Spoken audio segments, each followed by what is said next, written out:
பீகார் தேர்தல், இதை வைத்து நாம் அனைவருமே கற்றுக்கொள்ள வேண்டும். எம்.கே. ஸ்டாலின் கொடுத்த இந்த ஸ்டேட்மெண்ட் எதை கற்றுக்கொள்ள வேண்டும்? இந்த நாட்டிற்கு கூடிய எதிர்கட்சிகள் DMK, Congress, TMC, Aam Aadmi party, RJD, Shiv Sena, NCP, இது போன்ற ஏராளமான கட்சிகள் அவர்களுக்குள்ளேயே ஒற்றுமை இருக்கிறதா? பிஜேபியை தோற்கடிக்க முடியாதா? அல்ல நாம் ஒரு முட்டுச்சன்றில் போய் முட்டிக்கொண்டு நிற்கிறோம். தேர்தல் ஆணையம் எதற்காக இந்த அளவில் தைரியமாக திருட்டு வேலைகளை, பொய் வேலைகளை பார்த்து வருகிறார்கள்? பிஜேபி எதிர்த்து நிற்க யாருக்குமே தைரியம் கிடையாதா என்கிற இந்த கேள்விக்கான விடயம் கிடைத்திருக்கிறது. இந்தியா அலையன்ஸ் உருவானதற்கான காரணம் என்ன? நிதிஷ்குமார், சந்திரபாபு நாயுடு, இது போன்ற ஏராளமான நபர்கள் ஆம் ஆத்மி கட்சியிலிருந்து தொடங்கி, வெஸ்ட் பெங்கால் மம்தா பானர்ஜியிலிருந்து தொடங்கி, ராகுல் காந்தி வரை, மல்லிகார்ஜுன் கர்கே வரை, சரத் பவார், அனைத்து நபர்களுமே ஒரு இடத்தில் கொண்டு வந்து நிறுத்தினார்கள். ஒரு மிகப்பெரிய சக்தியாக வளர்ந்து வந்த பிஜேபி இதை முடக்குவதற்கான கடைசி ஆயுதம். அதை சரியாக ஏன் நடத்த முடியவில்லை? எதற்காக இன்னைக்கும் நீங்க பார்த்தீர்கள்னா ஆம் ஆத்மி கட்சிக்கு எதிராக காங்கிரஸ் நிற்கிறது, டிஎம்சிக்கு எதிராக ஆம் ஆத்மி கட்சி நிற்கிறது. இப்போ சமீபத்தில் நீங்க பார்த்தீர்கள்னா சிவசேனா, நாங்க காங்கிரஸுடன் கைகோர்த்து நிற்க மாட்டோம் இந்த வரக்கூடிய லோக்கல் பாடி எலெக்ஷன் மகாராஷ்டிராவில். அப்போ இதற்கான விடயம் என்ன? எப்படி இது போன்ற திருட்டுக்களை நிறுத்தலாம்? எப்படி இந்த ஒட்டுமொத்த ஓட்டோரிக்கான விஷயத்தை நிறுத்தலாம் என்கிற இந்த கேள்வி. இதற்கான விடயத்தை இந்த நாட்டு பைனான்ஸ் மினிஸ்டர் நிர்மலா சீதாராமன் அவர்களுடைய கணவரான பரக்கலா பிரபாகர் அவர்கள் கொடுத்திருக்கிறார்.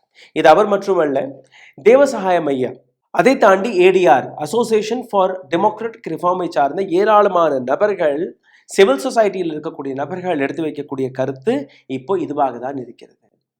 எஸ்ஐஆர் விவகாரமாக இருக்கட்டும், அல்ல ஓட்டோரி விவகாரமாக இருக்கட்டும், இந்த இரண்டு விஷயத்திலுமே அனைத்து கட்சிகளுமே ஒன்று கூடவில்லை என்றால், ஒற்றுமையாக சரியான பதிலை கொடுக்கவில்லை என்றால் இந்த நாட்டை காப்பாற்ற முடியாது. இந்த வீடியோவில் உங்களை கூட்டிச் செல்வதற்கு முன்பு ஒரு சிறிய கோரிக்கை. கடந்த 25-30 நாட்களாக எங்களை மிகப்பெரிய அளவில் முடக்கக்கூடிய வேலையை பார்த்து வருகிறார்கள். இதிலிருந்து மீட்டெடுப்பதற்காக உங்களுடைய உதவி தேவைப்படுகிறது.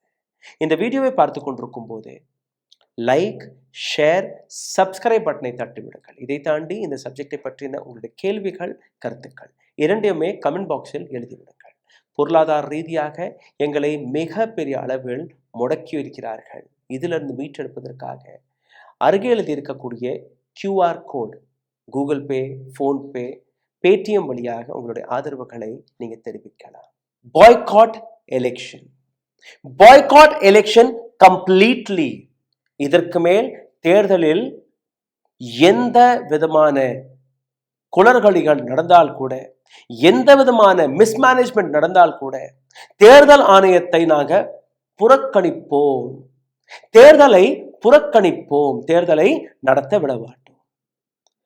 இந்த தேர்தல் ஆணையத்தை முதலில் டிஸ்மிஸ் செய்யுங்கள், தேர்தல் ஆணையரை முதலில் டிஸ்மிஸ் செய்யுங்கள், அதற்கு பின்பு தேர்தலை பற்றி பேசுங்கள். இல்லை என்றால் நீங்க எத்தனை தேர்தலில் இறங்கினால் கூட பிஜேபி போன்ற சக்தியை, தேர்தல் ஆணையம், பிஜேபி ரெண்டுமே ஒரே சக்தியாக மாறிவிட்டது. இவர்களை தோற்கடிக்க முடியாது. பரக்கலா பிரபாகர் அவர்கள் யூடியூபிற்கு கொடுத்த ஒரு இன்டர்வியூவில் அது கொடுத்த ஸ்டேட்மெண்ட்டை படிக்கிறேன், கேளுங்கள். எந்த அளவில் ஆழமான ஒரு சீரியஸான கருத்து என்று. BJP had women front, youth front, farmers front, but now it also has an election front. பிஜேபியிடம் பெண்களுக்கான அணி இருக்கிறது, இளைஞர்களுக்கான அணி இருக்கிறது, விவசாயிகளுக்கான அணி இருக்கிறது, இப்போ தேர்தலுக்கான அணியும் இருக்கிறது. That is called Election Commission of India. BJP's election front. பிஜேபிக்கான எலெக்ஷன் ஃப்ரண்ட், தேர்தல் அணி என்கிற அந்த அமைப்பின் பெயர் தான் தேர்தல் ஆணையம். I think it is very necessary to remove this election commission. The entire opposition should leave the Lok Sabha. Election கமிஷனை நீக்க வேண்டும். இரண்டாவது, ஒட்டுமொத்த ஆப்போசிஷனுமே லோக்சபாவில் இருந்து ரெசிக்னேஷனை கொடுக்கணும். நரேந்திர மோடி அவருக்கு எதிராக, ஒட்டுமொத்த குஜராத் லாபிக்கு எதிராக, அது காங்கிரஸ் ஆக இருக்கட்டும், டிஎம்சி ஆக இருக்கட்டும், அகிலேஷ் யாதவ் சமாஜ்வாதி பார்ட்டியாக இருக்கட்டும், ஆர்ஜேடி ஆக இருக்கட்டும், அல்ல எந்த எதிர்கட்சியில் இருக்கக்கூடிய தலைவர்களாக இருந்தாலும், அரசியல் கட்சிகளாக இருந்தாலும், டிஎம்கே உட்பட, விசிகே உட்பட அனைத்தினர்களுமே சமூகமாக ஒட்டுமொத்தமாக ரெசிக்னேஷனை கொடுக்கணும். ஃபர்ஸ்ட் நீங்க கோரிக்கைகள் எடுத்து வையுங்கள். தேர்தல் ரெக் ஆகிறது, தேர்தலில் ஓட்சோரி நடக்கிறது, தேர்தல் ஆணையம் நாங்க எடுத்து வைக்கக்கூடிய கேள்விகளை நிராகரிக்க கூடாது, அதற்கான பதிலை கொடுக்கணும். மக்களுடைய கேள்விகள் இது, மக்களுடைய கேள்விகளுக்கான சரியான விடயம் கிடைக்காத வரை தேர்தல் ஆணையத்தை நாங்கள் புறக்கணிக்கிறோம். தேர்தல் ஆணையம் has no right to conduct SIR in a wrongful way. Please understand. தேர்தல் ஆணையம் இந்த நாட்டில் ஒரு தவறான முறையில் SIR-ஐ நடத்துகிறார்கள். SIR எந்த விதத்தில் நடந்திருக்க வேண்டுமோ அந்த விதத்தில் நடந்திருந்தால் 68 லட்சம் நபர்கள் பீகார்ல இருந்து நீக்கப்பட்டிருக்க மாட்டார்கள். 22 லட்சம் நபர்கள் பீகாரில் சேர்க்கப்பட்டிருக்க மாட்டார்கள். தேர்தல் ஆணையம் சரியாக நடந்திருந்தால் ஸ்பெஷல் ட்ரெயின்ஸ்கள் வழியாக பீகாருக்கு பிஜேபி ஆட்களை திரட்டி கொண்டு வந்திருக்க மாட்டார்கள். தேர்தல் ஆணையம் சரியாக நடந்திருந்தால் டபுள் ஓட், டெல்லியில் ஒரு ஓட்டு, பீகார்ல ஒரு ஓட்டு, அதுவும் லீடர்ஸ், அவர்கள் இந்த தவறை செய்திருக்க மாட்டார்கள். அப்படி தேர்தல் ஆணையம் சரியாக நடந்திருந்தால் சிசிடிவி கேமராக்கள் ஆஃப் ஆகி இருக்காது. ஆஃப் ஆயிருந்தால் கூட அதற்கான தெளிவான விளக்கத்தை தேர்தல் ஆணையம் கொடுத்திருப்பார்கள். வந்தேரி என்கிற விஷயத்தை வைத்து அமித்ஷா, நரேந்திர மோடி இந்த நாட்டை ஏமாற்றக்கூடிய அந்த தருணத்தில் அதற்கான விளக்கத்தை தேர்தல் ஆணையம் கொடுத்திருக்கும். நரேந்திர மோடியை கூப்பிட்டு வைத்து கேள்விகளை கேட்டிருப்பார்கள். எப்படி நீங்க 10,000 ரூபாய் ஒவ்வொரு பெண்ணிற்கும் கொடுக்க போறீர்கள், அதுவும் அரசாங்கத்தோட பணத்தை வைத்து நீங்க கொடுக்க போறீர்கள் என்கிற அந்த கேள்வியை கேட்டிருப்பார்கள். தேர்தல் ஆணையம் பரக்கலா பிரபாகர் அவர்கள் கூறும்படி பிஜேபியுடைய எலெக்ஷன் அணியாக மாறிவிட்டது. அதனால்தான் இந்த சீரியஸான விஷயத்தை நாம் புரிந்து கொள்ள வேண்டும். ரெண்டாவது, முதல் விஷயம் லோக்சபாவிலிருந்து வெளியேறுங்கள், ஒட்டுமொத்தமாக ரெசிக்னேஷனை கொடுங்கள். ரெண்டாவது, the entire opposition should boycott election. இதற்கு மேல நீங்க ரெசிக்னேஷனை கொடுத்தது மட்டுமல்ல, எலெக்ஷன் கமிஷன் ஆஃப் இந்தியாவை பாய்காட் செய்வது மட்டுமல்ல, ஒட்டுமொத்த எலெக்ஷனையே வரக்கூடிய காலகட்டத்தில் எலெக்ஷனையே நீங்க புறக்கணிக்க வேண்டும், பாய்காட் செய்ய வேண்டும். அதற்கப்புறம் என்ன? until the situation is correct by the contesting such election, the opposition is giving legitimacy to it. இது போன்ற போலியான, பொய்யான, திருட்டுத்தனமான தேர்தலில் நீங்க எப்பெல்லாம் கலந்து கொள்கிறீர்களோ நீங்களே இந்த தேர்தலுக்கு அங்கீகாரத்தை கொடுக்கிறீர்கள். You are giving legitimacy to this kind of election. நீங்க புலம்பி ரோட் சோரி அலிகேஷன் எடுத்து வைக்கிறதெல்லாம் இதற்கு மேல் பத்தாது. You have to take an action henceforth. The opposition should not be under any illusion that if it loses this election, it will win the next election. Nothing like that is going to happen anymore. தயவு செய்து விழித்துக் கொள்ளுங்கள். உறங்கிக் கொண்டிருக்கிறீர்கள் sir. நீங்க வேணா நினைக்கலாம், okay இந்த முறை நாங்க தோத்துட்டோம்னா அடுத்த முறை நாங்க ஜெயிச்சிருவோம், அடுத்த எலெக்ஷன்ல நாங்க வந்துருவோம். What happened to Tejasvi Yadav? What happened to him, his political party? போன தேர்தலும் போது 75 சீட்கள் வைத்திருந்த தேஜஸ்வி யாதவ் இந்த முறை வெறும் 25 சீட்களில் முடக்கப்பட்டிருக்கிறார். அவருக்கு ஓட்டு கிடைக்கவில்லையா? போன முறை எந்த ஓட் ஷேர் அவர் கிடைத்ததோ அதே அளவில் இந்த முறையும் கிடைத்திருக்கிறது. புள்ளி 35% மட்டும்தான், 0.35% மட்டும்தான் அவருடைய ஓட் ஷேர் குறைந்திருக்கிறது. But he had lost 50 seats. Can he win the next election? No. And this is what the election commission, BJP உடைய election அணி செய்திருக்கிறது. The opposition should not be in any illusion. அந்த உறக்கத்திலிருந்து வெளியில வாருங்கள் என்று கூறியிருக்கிறார். The opposition will have to come together and put pressure on the entire system. ஒட்டுமொத்த ஆப்போசிஷனுமே, ஒட்டுமொத்த மாநில கட்சிகளுமே ஒன்றிணைந்து ஒரே மூச்சில் ஒரே குரலில் இந்த சிஸ்டத்திற்கு பிரஷர் கொடுக்காத வரை, அழுத்தத்தை கொடுக்காத வரை இந்த சிஸ்டத்துல யாரெல்லாம் இருக்கிறார்கள்? தேர்தல் ஆணையம் இருக்கிறது, சிபிஐ இருக்கிறது, இடி இருக்கிறது, இன்கம் டாக்ஸ் இருக்கிறது, சுப்ரீம் கோர்ட் இருக்கிறது. இது போன்ற ஒவ்வொரு கான்ஸ்டிடியூஷனல் இன்ஸ்டிடியூஷன்களும் ஒவ்வொரு பியூரோகிராட் மீதும் அழுத்தம் பிரஷர் போடாத வரை இவர்கள் திருந்த மாட்டார்கள். இந்த ஓட்சோரியை உங்களால் தடுத்து நிறுத்த முடியாது. Why can't all the opposition parties, civil society people go to the president and say what is happening? அனைத்து சிவில் சொசைட்டி சார்ந்த நபர்கள், ஆப்போசிஷன்ல இருக்கக்கூடிய அனைத்து தலைவர்களும் எதற்காக பிரசிடென்ட்டை போய் சந்தித்து இது எல்லாம் நடக்கிறது, இது எல்லாம் தவறு, இதை தடுத்து நிறுத்தக்கூடிய வேலையை நீங்க பார்க்க வேண்டும் என்கிற அந்த கேள்வி எதற்காக நீங்க கேட்கக்கூடாது? திரௌபதி மர்மு அவர்கள் இதெல்லாம் கேட்டு நரேந்திர மோடியை கூப்பிட்டு வைத்து, அமித்ஷாவை கூப்பிட்டு வைத்து ஏதோ பேசுவீர்கள், அந்த கனவில் இருக்க வேண்டாம். ஆனால் இந்த ப்ராசஸை நீங்க செய்யுங்கள். Please go and put this request in front of the president of this country. அதுக்கப்புறம் கேட்க மாட்டார். Tell the opposition to the president that the entire you take a decision or hear a resignation. பிரசிடென்ட்டிடம் நாங்க எடுத்து வைக்கக்கூடிய கோரிக்கைகள், இந்த கேள்விகள், இதற்கான பதில் கொடுக்கிறீர்களா அல்ல இந்த அறிக்கை எங்களுடைய resignation. Please take it, keep it with you.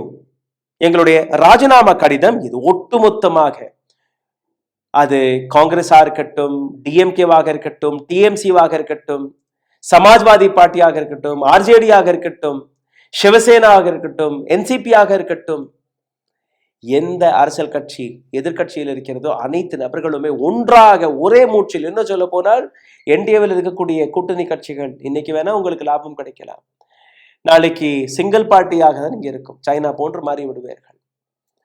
அன்னைக்கு உங்களுடைய அடையாளம் கூட தெரியாது. Please take my video very seriously, very seriously. By boycotting election and coming out on the road for agitation, the opposition has no other option left. உங்கள் கையில் வேற எந்த வழியுமே கிடையாது. நீங்க ரெசிக்னேஷனை கொடுத்து ரோட்டில் இறங்கி அமைதியான முறையில் போராடாத வரை இந்த அரசாங்கம் செவிசாய்க்காது, தேர்தல் ஆணையம் செவிசாய்க்காது, சுப்ரீம் கோர்ட்டும் செவிசாய்க்காது. இந்த மூன்று அமைப்புகளுக்குமே நீங்க அழுத்தத்தை கொடுக்காத வரை, அந்த போராட்டத்தில் இறங்காத வரை, ரோட்டில் இறங்காத வரை இந்த சிஸ்டத்தை யாராலையுமே சரி பார்க்க முடியாது. ஓகே, பரக்கலா பிரபாகர் அவர்கள் கொடுத்த விளக்கம், என்னுடைய விளக்கம், ரெண்டையுமே நீங்க கேட்டீர்கள். Is that good for a democracy? No. I would say this is not at all a good suggestion. ஏன்? டெமோக்ரஸிக்கான ஒரு முறை தேர்தல். தேர்தலில் ஒரு அணி மட்டும் இருக்கு, இன்னொரு அணி இல்லை என்றால் யாருக்கு நீங்க ஓட்டு போடுவீங்க? அப்போ மக்களை நீங்க அந்தரத்தில் தொங்கவிடக்கூடிய வேலை தான் பார்க்கிறீர்கள். எதிர்கட்சி இருக்கும் வரை தான் ஒரு சில இடங்கள்ல போய் உங்களுடைய குரலை எடுத்து வைக்கலாம். Okay, they are losing election, fine, but at least your questions will be addressed. So டெமோக்ரஸிக்கான ஒரு மிகப்பெரிய அடி இந்த விஷயத்தில் நடக்கும். அரசியல் கட்சிகளுக்கு வேணா ஒரு லாபம் கிடைக்குமே ஒழிய மக்களுடைய அதிகாரம் பறிக்கப்படும். So this is not a good suggestion. But இந்த இடத்துல நீங்க பார்த்தீர்கள்னா ஒட்டுமொத்த லோக்சபா, சரி, பரக்கலா பிரபாகர் அவர்களுடைய இந்த கோரிக்கை கேட்டு ஒரு 4-5 கட்சிகள் போய் ரெசிக்னேஷனை கொடுக்கிறார்கள். முக்கியமாக காங்கிரஸ் கிட்ட ஒரு 100 எம்பிக்கள் இருக்கிறார்கள். அடுத்து யாரு? மம்தா பானர்ஜி, டிஎம்சி. அடுத்து யாரு?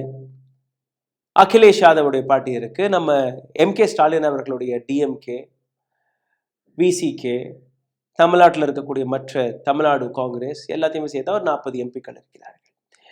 இப்போ இந்த 4-5 அகிலேஷ் யாதவ், மம்தா பானர்ஜி, எம்கே ஸ்டாலின், ராகுல் காந்தி, மல்லிகார்ஜுன் கர்கே, இது போன்ற நபர்கள் நாங்க ரெசிக்னேஷனை கொடுக்கிறோம் அப்படின்னு போனா என்ன நடக்கும்? What will happen? எம்பிக்கள் தானே, எம்எல்ஏ இருக்கிறார்கள் இல்லையா? எம்எல்ஏக்களை வைத்து நீங்க மாநில அரசாங்கத்தை நடத்துங்கள். But get on the roads, get on the roads.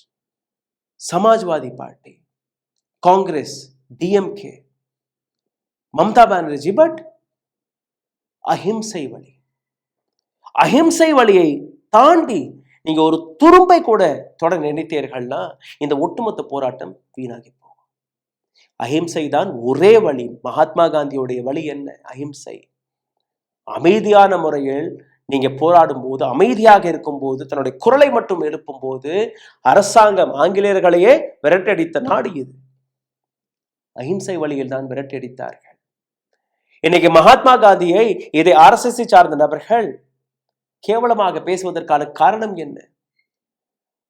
RSS அவர்களுடைய காலடியில் படுத்துக்கொண்டு மன்னிப்பு எல்லாம் கேட்டுட்டு வெள்ளையர்கள் போடக்கூடிய அந்த ரொட்டி துண்டுகளை வைத்து ஹாயாக வாழ்ந்து கொண்டிருக்கக்கூடிய அந்த தருணத்திலிருந்து மகாத்மா காந்தி போன்ற நபர்கள், பெரியார் போன்ற நபர்கள், அம்பேத்கர் போன்ற நபர்கள் இந்த நாட்டிற்கு தேடி கொடுத்த அந்த சுதந்திரம், யாருக்கான சுதந்திரம்? இது போன்ற அடிமைகளுக்கான சுதந்திரம் கிடையாது. உண்மையாக அடிமையாக இருந்த இந்த இந்தியாவை சுதந்திர நாடாக மாற்றினவர்கள். அந்த ஐடியாலஜிக்கு எதிராக இந்த போராட்டம். ஆங்கிலேயர்களுக்கும் RSSற்கும் பிஜேபிக்கும் எந்த விதமான மாற்றமும் கிடையாது, எந்த விதமான மாற்றமும் கிடையாது.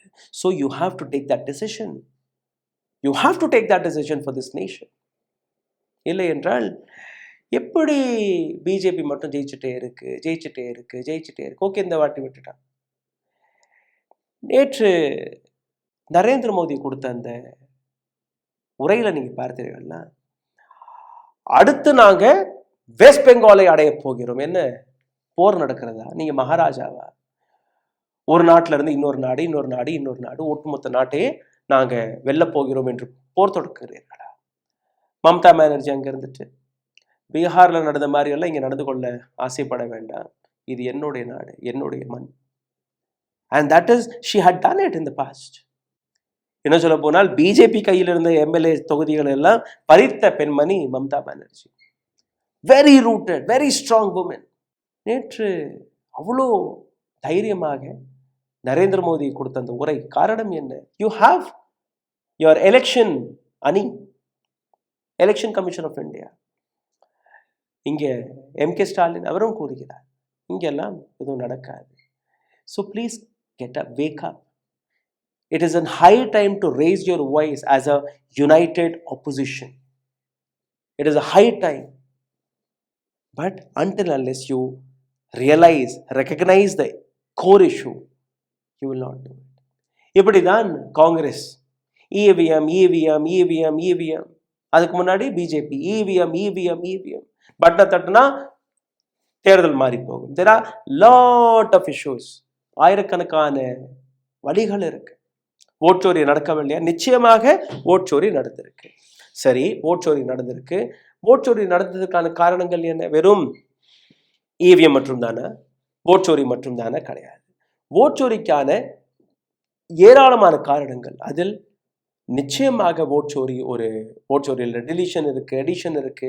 இது எல்லாமே ஒரு பக்கம் இருந்தால் கூட காங்கிரஸ் போன்ற மூத்த பெரிய கட்சிகள் அவர்களுடைய அந்த பிக் பிரதர் ஆட்டிடியூட் மிக சீரியஸான ஒரு கன்சர்ன். RJD, இந்த பீகார் எலெக்ஷனை நீங்க எடுத்துக்கிட்டீங்கன்னா கூட RJD, தேஜஸ்வி யாதவ் பீகார்ல ஒரு ரெகக்னைஸ்ட் அமைப்பு, ஒரு அரசியல் கட்சி தலைவர். இந்த பக்கம் நீங்க பார்த்தீர்கள்னா ஓட் சோரிக்கான எலிகேஷன் எடுத்து வச்சீங்க. பீகார்ல போய் ஓட் அதிகாரி யாத்திரைன்னு நீங்க 15 நாட்கள் ஒரு பெரிய கிரௌடு நீங்க சேகரித்தீங்க. மக்கள் கூட்டமும் வந்துச்சு. அதுக்கப்புறம் என்ன? அந்த மொமெண்டம் என்ன ஆனது? மொமெண்டத்தை தொலைச்சிட்டீங்க. ஏன் தொலைச்சிங்க? Because of the ego clash both RJD and Congress. இந்த 2 நபர்களுக்கு நடுவே இருந்த அந்த ஈகோ கிளாஷ். காங்கிரஸ் போய் எனக்கு இவ்வளவு சீட்டு கொடு, நாங்க கொடுக்க மாட்டோம், நாங்க மாநில கட்சி, எங்களுக்கு பவர் அதிகமா இருக்கு. No no no no, if you don't give, நாங்க ஆட்களை இறக்குவோம். எப்படி இறக்குவீங்க காங்கிரஸ்? உங்கள்கிட்ட தலைவர்கள் இருக்கிறார்கள், உங்கள்கிட்ட அந்த கிரவுண்ட்ல பிடி இருக்கா? இல்லை. நீங்களே RJD போய் ஒட்டி கொண்டு அந்த தேர்தலில் களத்தில் இறங்குகிறீர்கள். அவர்கள்ட்ட போய் பிக் பிரதர் ஆட்டிடியூட் எடுத்து காட்டினா, so you should leave. Understand this. இந்த பிரச்சனையில் என்ன நடந்துச்சு? கிட்டத்தட்ட 1 மாதமாக காங்கிரஸ் தனியாக, RJD தனியாக பிரச்சாரத்தில் இறங்குகிறீர்கள். லாஸ்ட் மினிட்ல போய் ஆமா தேஜஸ்வி யாதவ் தான் எங்களுடைய சீஃப் மினிஸ்டர் கேண்டிடேட். எப்போ? லாஸ்ட் மினிட்ல. அதுக்குள்ள நம்ம பிரசாந்த் கிஷோர் உள்ள புகுந்து எல்லா குழப்பத்தையும் குழப்பி விட்டுட்டார். பிரசாந்த் கிஷோரை நம்பி அது ஒரு கூட்டம் கிளம்பியது. ஐயோ, பிரசாந்த் கிஷோர் மாதிரியான ஆள் இருக்குமா? வேலை வாய்ப்பை பத்தி பேசுறாரு, பிஜேபி பத்தி அலிகேஷன் எடுத்து வைக்கிறாரு, ஒவ்வொரு இடத்துலையுமே ஆட்களை திரட்டிட்டாரு, எல்லா நஷ்டமே பிஜேபிக்கு தான் கிடைக்கும், அப்படியெல்லாம் விமர்சனம் நடந்தது. But what Prashant Kishor had done nobody can even understand. Prashant Kishor திடீர்னு ஒரு 4-5 பிஜேபி தலைவர்கள் மீது அலிகேஷனை வைத்தால் போதுமா? பிரசாந்த் கிஷோர் களத்துல இறங்கினாரா? நான் அரசியல நிக்க போறோம் தானே சொன்னார். என்ன நடந்துச்சு? I will not contest election கை தூக்கிட்டார். அதே பிரசாந்த் கிஷோர் கட்சியில் இருக்கக்கூடிய 22 நபர்கள், 22 people from Prashant Kishor's political party have joined BJP. So டெக்னிக்கலா பீகார்ல பிரசாந்த் கிஷோருடைய 22 ஆட்கள் இன்னைக்கு பிஜேபிக்குள்ள இருக்கிறார்கள். Prashanth Kishore can do anything there. This is what he had done. அலையன்ஸை நீங்க பார்த்தீர்கள்னா எந்த அளவில் இருந்திருக்கணும், எந்த விதமாக சீட் ஷேர் நடக்கணும், இது எல்லாத்தையும் பற்றி பேசாமல் கடைசி நேரம் வரை லோக் ஜன்சக்தி பார்ட்டி சிராக் பாஸ்வான் அவர்களுக்கு 19 சீட், 29 சீட்டுகள் நிற்கிறாங்க, 19 சீட் அங்கே கிடைக்குது. அதே மாதிரி நீங்க பார்த்தீர்கள்னா BJP strike rate, is that possible to get 90% of strike rate? BJP and JDU ரெண்டு பேருமே 101 சீட்ல நிற்கிறாங்க.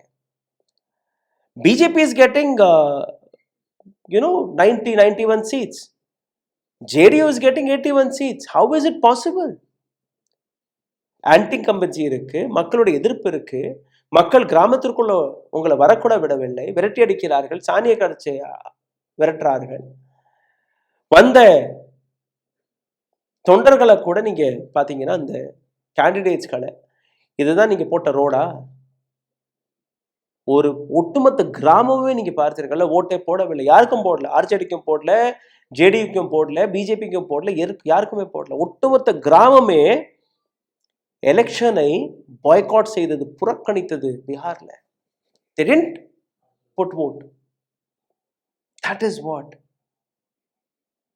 is what needed from the opposition party today. That is what Mr. Parakala Prabhakaran had said. You need to take action now. You can't sit quiet and say, okay, in the முறை நாங்க தோத்துட்டோம், next time we will win. You are in an illusion. Please get up. Forms of vote chori. Vote choriக்கான அர்த்தம் 3 மாதம் ஆயிடுச்சு. ராகுல் Gandhi press meet மேல press meet வச்சு vote சோரி. நேத்து கூட நீங்க பார்த்தீர்கள்னா மகாராஷ்டிராவில் என்ன நடந்ததோ அதே விஷயத்த மறுபடியும் ரிப்பீட் செஞ்சிருக்காங்க பீகார்ல. ராகுல் Gandhi as a leader of opposition அவர் எடுத்து வைத்த விஷயம் ஓகே, அதை மக்களிடம் கொண்டு போய் சேர்க்கக்கூடிய பொறுப்பு யாருக்கு? கேடர் கிட்ட தானே இருக்கு. சரி, அந்த கேடர் யார்? வெறும் காங்கிரஸை சார்ந்த கேடரா? கிடையாது. As an united opposition, the entire nation should know how the vote chori is happening. அதுக்கு உங்களுடைய கேடர்ஸ் களத்தில் இறங்கி, ரோட்டில் இறங்கி, மக்களை போய் சந்தித்து, மக்களிடம் இந்த பிரச்சனைகளை எடுத்து வைக்காத வரை மக்கள் விழித்துக் கொள்ள மாட்டார்கள். இப்போ எஸ்ஐஆர் விஷயம் நடக்குது. எஸ்ஐஆரை பற்றியும் நீங்க பேசவில்லைங்க. எஸ்ஐஆரை பற்றியும் எந்த கவலையும் கிடையாது. எஸ்ஐஆர் நடத்தக்கூடாது, எஸ்ஐஆர் தவறு, அது கெடுதல். இதை தாண்டி எந்த ஸ்டேட்மெண்ட்டை நீங்க கேட்டிருக்கீங்க? எஸ்ஐஆருக்கு எதிராக நாங்கள் போராட போகிறோம், முற்றுகை இடப் போகிறோம், கேட்டீர்களா? பார்த்தீர்களா? கிடையாது.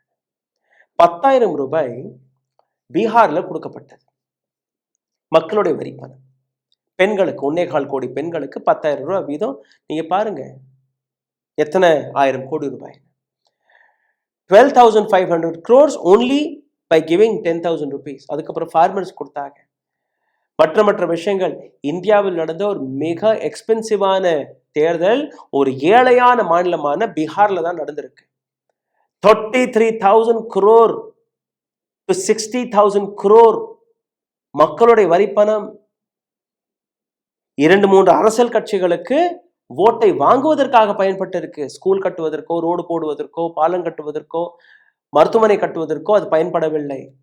20 ஆண்டுகளாக 10 ஆண்டுகளாக பீகார்ல இருக்கக்கூடிய மக்களுடைய அவல நிலையை சரிபார்ப்பதற்காக இந்த பணம் செலவழிக்கப்படவில்லை. ஓட்டு வாங்குவதற்காக செலவழிக்கப்பட்டது. ஜீவிகா தீதி என்கிற ஒரு வாலண்டியர்ஸ்களை அமைத்து 1,80,000 வாலண்டியர்ஸ்கள் பெண்களை போய் சந்திக்கணுமா? அவர்கள் என்ன கூறினார்கள்? இந்த ஓட்டை நீங்க பிஜேபிக்கு போடவில்லை என்றால் அவர்கள் கொடுத்த 10,000 ரூபாய் அப்படியே திருப்பி கேட்பாங்க. அப்படி உங்களோட அக்கௌண்ட்ல வந்துச்சுன்னா கூட ஏதோ ஒரு மன்ரேகா 100 நாள் திட்டத்துல ஏதோ ஒரு வழியில வரும் இல்லையா, நீங்க செலவழிச்சா கூட அந்த பணம் அரசாங்கத்திலே போயிடும். திஸ் இஸ் ஹவ் ஒரு வதந்தி பரப்பப்பட்டது. வாட்ஸ்அப் வழியாக வதந்தி பரப்பப்பட்டது. கொடுத்த 10,000 ரூபாய்க்கு எந்த அளவில் மிரட்டி அந்த ஓட்டை வாங்கியிருக்கிறார்கள் பிஜேபி சார்ந்தவர்கள். And all these things had not acknowledged reality check என்ன, இவிஎம்ஐ வைத்து, ஓட்சோரியை வைத்து, இது போன்ற விஷயங்களை வைத்து நீங்க பேட்டிலை வெல்ல முடியாது. Until unless people like Rahul Gandhi, people like MK Stalin, people like Akhilesh Yadav, Mamata Banerjee, Arvind Kejriwal, Sharad Pawar, Uddhav Thackeray, Aditya Thackeray, Raj Thackeray, Thirumavalavan, Selva Perandagai, Edappadi Palaniswamy, Vijay, சீமான், இந்த போன்ற அனைத்து கட்சிகளை சார்ந்த தலைவர்கள் களத்தில் இறங்கி ஒரே மூச்சில் ஒரே குரலில் தேர்தல் சரியாக நடத்தாத வரை, தேர்தல் ஆணையம் திருந்தாத வரை முதலில் தேர்தல் ஆணையத்தை டிஸ்மிஸ் செய்யுங்கள். நீங்க கொண்டு வந்த தவறான சட்டங்களை மாற்றி திருப்பி எழுதுங்கள். தேர்தல் ஆணையர், chief justice of India, leader of opposition மற்றும் பிரைம் மினிஸ்டர், இந்த 3 நபர்களுமே ஒன்றாக சேர்ந்து தேர்தல் ஆணையரை தேர்வு செய்யணும். இன்னும் சொல்ல போனால் தேர்தல் ஆணையருக்கு நீங்க எலெக்ஷனை நடத்துங்கள். Let the entire MPs go and vote for him. Let the MLAs go and vote for the state election commissioners. Let it be in that way. ரொம்ப பெரிய ப்ராசஸ் இல்லையா? தேர்தல் ஆணையரை நம்ம தேர்வு செய்கிறோம். தேர்தல் ஆணையருக்கே ஒரு எலெக்ஷன் நடக்கணுமா இல்லையா? These are a very basic questions. பீகார்ல இருந்து வெளிவந்த இந்த ரிசல்ட்டை நாங்க ஏற்றுக்கொள்ள முடியவில்லை என்று கூறுவது ஒரு விஷயம். பட் இதே ரிசல்ட்டை திரும்ப திரும்ப நீங்க ஒவ்வொரு வருடமும் ஒவ்வொரு தேர்தலும் பார்க்கும்போது இதை மாற்றவே முடியாதா என்கிற அந்த விஷயத்தை பார்த்தீர்கள்னா அதற்கான வழி இருக்கிறது. அதற்கான வழி உங்களுடைய குரலை ஒரு யுனைடெட் ஃப்ரண்டாக ஒன்றிணைந்து நீங்க கேட்காத வரை, அந்த அழுத்தத்தை போடாத வரை இதை சரிபார்க்க முடியாது. இந்த வீடியோ உங்களுக்கு பிடித்திருந்தால் தயவு செய்து இதை பகிருங்கள். உங்களுடைய கருத்துக்களை கீழே கமெண்ட் பாக்ஸில் எழுதுங்கள். இந்த வீடியோவை லைக், ஷேர், சப்ஸ்கிரைப் வழியாக பகிருங்கள். இதை தாண்டி எங்களை சப்போர்ட் செய்ய நினைக்கக்கூடிய நபர்கள் அருகில் இருக்கக்கூடிய பேடி வழியாக உங்களுடைய ஆதரவுகளை தெரிவிக்கலாம். ஊடகம் கார்ப்பரேட் அரசியல்வாதிகளின் கைப்பாவையாக அடிமைகளாக இருந்தது போதும். இனி சாட்டை எடுத்து சுழற்றும் நேரம் வந்துவிட்டது. ஊடகம் பொதுமக்களாகிய உங்களுக்காக, உங்களாலேயே இயக்கப்பட வேண்டும். ஊடக சுதந்திரத்திற்காக உங்களின் பங்களிப்பை இன்றே அளித்திடுங்கள்.